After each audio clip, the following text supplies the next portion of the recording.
బలిజ అనే పేరుతో నేడు పిలవబడుతున్న బలిజలు కాని ఇతర వర్గాల గురించి తెలుసుకుందాం. చరిత్రలో బలిజ అనే పదం 9వ శతాబ్దం లేదా అంతకు ముందు నుండి లభ్యమైన శాసనాల్లో కనిపిస్తుంది. బలిజ వారు తమ వారసత్వాన్ని చెప్పుకున్న శాసనాలు వందలాదిగా భారతదేశమంతా విస్తరించి ఉన్నాయి.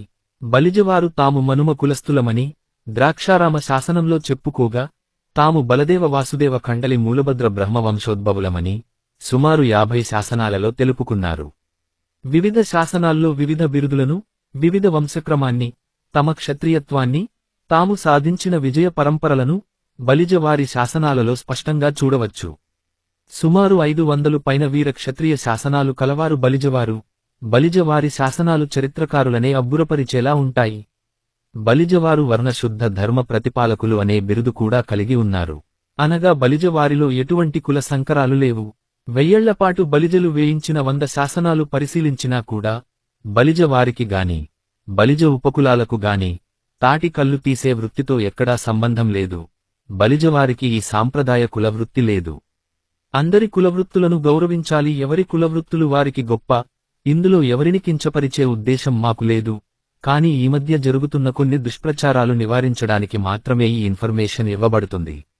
9వ శతాబ్దపు కాలం నుండి చూసుకుంటే ఆనాడు కాకతీయ శాసనాలలో, రచనలలో ఈడిగవారు అను సాంప్రదాయ కళ్ళు తీసే వ్యాపారులు ఉన్నారు.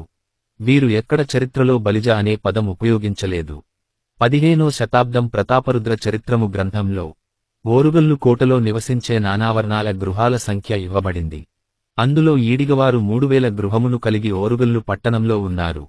వీరు సాంప్రదాయ ఈత చెట్టు లేక తాటి చెట్టు నుండి కల్లుని తీయడం వలన వీళ్లని చెట్టుగాళ్లు అని కోనసీమలో పిలిచేవారు. ఈ చెట్టుని కాస్త శెట్టిగా మార్చి చెట్టు బలిజ అనే పేరు 20వ శతాబ్దంలో మొట్టమొదటిసారిగా బ్రిటిష్ కాలంలో ఉపయోగించారు. దొమ్మేటి వెంకట్ రెడ్డి గారి నేతృత్వంలో గొప్ప సభ ఏర్పరచుకొని ఈనాటి నుండి ఈడిగవారు శెట్టిబలిజలుగా పేరు మార్చుకోవాలని నిర్ణయించుకున్నారు. వీరితో పూర్వ నుండి రాయలసీమలో ఉన్న శెట్టి బలిజలకు ఎటువంటి సామాజిక, వైవాహిక, చారిత్రాత్మక సంబంధాలు లేవు. చరిత్రలో గాని శాసనాలలో గాని గ్రంథాలలో గాని వీరు బలిజ అనే పదం ఎక్కడ ఉపయోగించలేదు.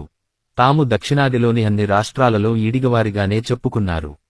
వీరికి ఈడిగ, గమ్మల్ల, కలాలి, చెట్టుగాళ్లు, గౌండ్ల అను ఇతర పేర్లు లేక ఉపకులములు ఉన్నవి. వీరికి కోస్టల్ కర్ణాటకలో బిళ్లవ అనే పేరు ఉంది కాని బలిజ అనే పేరు లేదు. బలిజ అనే పేరు మార్చుకున్న ఇంకొక కులం వారు కళావంతులు. వీరికి గణిక, దేవదాసి, భోగం వారు అనే పేర్లు ఉన్నాయి. వీరు కూడా బ్రిటిష్ కాలంలోనే బలిజ అనే పదం ఉపయోగించటం మొదలుపెట్టారు. 1970 కాలంలో సమాజంలో గౌరవం కోసం తమ కులం పేరు గణిక నుండి సూర్య బలిజగా మార్చుకోవాలని గవర్నమెంట్ని కోరారు. 1995లో ఆంధ్ర ప్రభుత్వం ఇదే విషయాన్ని ప్రస్తావిస్తూ మొట్టమొదటిసారిగా వీరిని సూర్య బలిజగా పేరు మారుస్తూ జీవో రిలీజ్ చేసింది. 2014 తెలుగుదేశం ప్రభుత్వం మొట్టమొదటిసారిగా వీరికి గణిక సర్టిఫికెట్లలో పేరు మార్చి సూర్య బలిజ కుల ధృవీకరణ పత్రాలు విడుదల చేసింది. గత 1000 ఏళ్ల చరిత్రలో వీరికి కూడా ఎక్కడ బలిజ అనే పదంతో సంబంధం లేదు. బలిజ పదం తగిలించుకున్న 3వ కులం వారు బుక్క లేక దాసరి కులస్థులు. వీరు కూడా కాకతీయ కాలంలో బుక్క వారు అను పేరుతో వందలాది ఇండ్లు కలిగి ఓరుగల్లు పట్టణంలో నివసించారు. వీరిని గురించి కూడా ప్రతాపరుద్ర చరిత్రను గ్రంథంలో చూడవచ్చు. వీరికి పూసల, బుక్క, దాసరి, దాసరి అయ్యర్ అనే పేర్లు ఉపకులాలు ఉన్నాయి. నేడు వీరు కృష్ణ బలిజలుగా పేరు మార్చుకున్నారు. వీరికి బలిజ వారితో ఎటువంటి సంబంధం లేదు. వీరు సాంప్రదాయ ఆశ్రిత కులం వారు. వీరు పూర్వం నుండి వైష్ణవ మత ప్రచారకులుగా ఊరూరా తిరుగుతూ కొన్ని ప్రత్యేక కులాల వారి దగ్గర భిక్ష తీసుకునేవారు. గుడి దగ్గర కుంకుమ, పసుపు, పూసలు, దువ్వెనలు, పక్కపిన్నులు వంటివి కూడా అమ్ముతారు. వీరు సాంప్రదాయ భిక్షకులు కావున ఆంధ్రప్రదేశ్ ప్రభుత్వం జీవోలో వీరి సామాజిక హోదాని పరిగణించి వీరి దీన స్థితిని గుర్తించి బీసీ రిజర్వేషన్ కల్పించింది. వీరు కులం పేరు మార్చుకున్నారు అని కూడా బీసీ కమిషన్ జీవోలో నిర్ధారించింది. బలిజ అనే పేరు తగిలించుకున్న 4వ కులం వారు ఓడ బలిజవారు. వీరు సాంప్రదాయ మత్స్యకారులు. ఓడవారు లేక మిలవారు, మిలవాడ్లు అనే పేర్లు ఉన్నాయి. వీరిలో డబ్బు సంపాదించుకున్న కొందరు బలిజ అనే పదం చేర్చుకునే ప్రయత్నం చేస్తున్నారని caste and tribes of south ఇండియాలో వివరించారు. వీరికి బలిజ వారితో ఎటువంటి సంబంధం లేదు. ఈ 4 కులాల వారు బీసీ రిజర్వేషన్ కలిగి సపరేట్ ఉపకులాలు, సపరేట్ చరిత్ర కలిగి ఉన్నారు. బలిజ కాపులకి వీరికి ఎటువంటి సామాజిక వైవాహిక చారిత్రాత్మక సంబంధాలు లేవు. వీరు బలిజలు కాదు కాబట్టే వీరికి రిజర్వేషన్ వర్తించింది.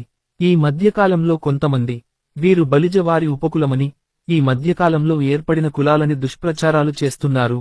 ఈ పై కులాల వాళ్లందరూ గత 1000 సంవత్సరాలుగా వారి సొంత కుల నామాలతో పిలవబడినవారే.